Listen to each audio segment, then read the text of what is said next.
A fierce battle is coming to its end. Head bodies lay waste and there were only two people standing. The lunar fairy tells the Sword Emperor that he was worthy of being called the Sword Emperor. However, she states that the reputation of his will ends today. The Sword Emperor had let his guard down since he had accomplished his original objective. He then takes a stance and tells her to kill him if she can. She unleashes a powerful attack towards him. There was a huge explosion. She smirks, thinking that he was acting tough unnecessarily. But wait! A sword! Who was that? He had blocked the attack. The master sees that it was Yeon. Yeon apologizes for being late and tells his master that he would take care of the things from there. The Sword Emperor was counting on him. The lunar fairy asks him who he was. He tells her that he was there to cut her, and he is known as the moon-splitting swordsman. He then attacks the lunar fairy. She was crying in pain from the attack and was defeated. On that day, the heavens rained down 9 strands of the sword energy. 6 years later at Yeon Manor, there is a kid being hit by a woman. She shouts at him, telling him to stop being weak and get up right away. She tells him that an important guest was coming and asks him if he had forgotten. With shaky voice, he tells her that he had not forgotten. She then shouts, then why did he not listen to the instructions and clean the backyard? She then comes to him and asks if he was ignoring her because she was not her real mother. With a shaky voice he says no. So, in that case, the stepmother asks him if he wants his father, who is stuck in the room for 6 years. He again says no. She looks at her madly, asking if that was all he could say and if he is rebelling against him. She starts beating her, telling him that she would teach him a good lesson. There were other siblings watching him and laughing at his condition, teasing him, saying that he was so scared that he could not lift his head like a turtle. On the far side, there were people coming to the village to meet Yeon at Yeon Manor. They were almost at Yeon Manor, so they started making their clothes to look proper. The daughter, whose name was also Yeon, had felt stuffy and got on the top of the horse carriage. From inside the carriage, one of them tells her to come down, saying that she might hurt herself. The mother is yelling at Yeon to come down right now. The Sword Emperor, Nangon Hyunnim, says that it was okay and let her be. She tells the Hyunnim not to spoil her like that. The sibling tells mother to not worry much, as she would not get hurt with her level of martial arts. He then asks about Yeon with his father. He asks the level of the strength of Yeon, as he was acknowledged by his father, the Sword Emperor. The Sword Emperor tells that Yeon was very strong, and 6 years ago the martial arts that he used were certainly the most perfect sword arts under heaven. If it were not for Yeon, he would not have been alive today. He praises Yeon, saying that his 9 Heavens sword technique was certainly able to match up to their Nangon clan's advanced techniques. Then in shock the son asks, if his martial arts were so strong, then why was it unknown to the world? It was because he retired and did not pass it down to anyone. The Sword Emperor tells them to bear this in mind and not to say anything that offends him. He has 2 wives, but was especially fond of his second wife, but unfortunately the second wife died after giving birth 6 years ago, after which he had lost all meaning to live in the world. He later locked himself in the room where his second wife had passed, and so he went to look for him in order to get him out of that room somehow, which is why they were going to the Yeon Manor. He tells him not to mention this to his wife at all, and it is best if they act like they don't know anything about it for their sake. He says that he would bear that in mind. A guard comes running out, calling out for Madam, the wife. She was still beating the young kid. She asks the guard what the ruckus was about. The guard tells him that Sir Yeon had stepped out of his room. This shocks her. The guard tells her that he had come out of the room immediately after he heard that the Nangon clan had entered the village. With blood in her hand, she asks for a towel. While wiping her hand, she was mad, thinking that he had come out after hearing about his sworn brother, but did not matter how much she had pleaded with him to come out. She looks at the kid on the ground and tells him that he would be able to see what his father looks like for the first time. She then questions him if he would be meeting his father in that filthy state. He says that he will be sure to remain unseen. She tells him that it is good to know that he knew how things ran in that place. She then tells her to go hide and not to bring shame to the family by showing the filthy look of his. But she tells him not be comfortable just because she is not watching him. Shakingly, he says yes and that he would reflect on his action. She then goes to her son and daughter to get them ready to greet their uncle. The older sibling looks while the stepbrother goes to hide. His mother calls him and tells him that he had a very important task. She tells him to be at his best and he must make sure to be friendly and treat Nangon-yeon's daughter kindly. She asks if he understood the assignment. He says that he would bear that in mind. The guests arrive and greet each other. The Sword Emperor then introduces his wife and his son. They bow down and introduce themselves. The mother's name was Yeon Ha and the son's name was Nangon-chun. Chun looks at the condition of Yeon. Yeon tells them that it was nice to meet them, and that Chun had really grown up. Yeon was not as Chun had expected him to be. Yeon tells him that she had heard a lot about him and introduces her daughter Nangon-yeon. Ha! The girl had disappeared again. They apologize for the disappearance of their daughter from time to time. He tells them that it was okay and kids their age are playful. The mother also tells that their fourth child hides from time to time and does not appear. She then asks if he is going to introduce them. He then introduces them. The mother's name was Baek Mi-ju. She tells them that they must be tired and invites them in to take a rest. The mother then looks at his son Mubik and tells him to go around and search for Nangon-yeon as he must deepen his impression on her. She asks if he understood. It is almost dusk. The young one was on the wall with his hands raised, thinking when the guests were going to leave. He hopes that they leave soon as his arms were hurting. His stomach was growling and he had not slept properly. He is about to fall. He could not hold it any longer and fell. He is thinking that he would be punished if the mother sees him like this, but he could not stay conscious any longer and he faints. He stays unnoticed for a while. Someone comes towards him. She then stands in front of him. Seeing someone in front, he quickly gets up and starts apologizing. He raises his hand and says sorry for dozing off without realizing. He thinks of himself as an idiot and thinks that he made his mother angry again. But he looked up to see that the person in front of him was not his mother. It was Nangon-yeon. Scene changes. A wedding with the Nangon clan? Baek, the first wife, asks if he really meant it. He said yes, he meant it and they were worthy of becoming in-laws. Baek says that it was great news. Nangon asks Yeon what he thought and asks if they want to be in-laws. Yeon was really thankful for the offer, but he says that it would be better if their children had their own say in it. Nangon says that it made sense. Yeon adds that a parent should not have a say in their marriage and their life did not belong to the parents.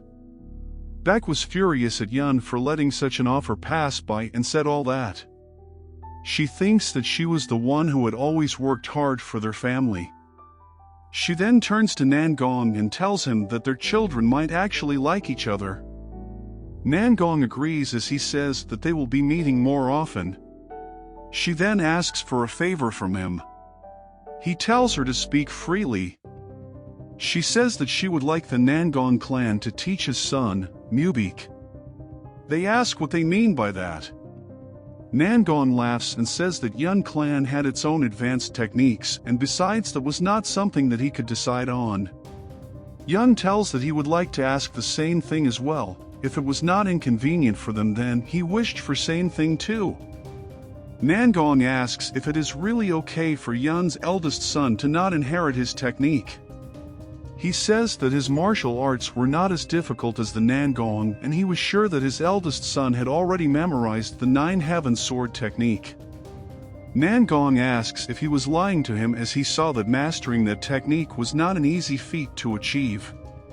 Yeon says that he was unable to pass down his full martial arts and says that he would tell him the details of it later.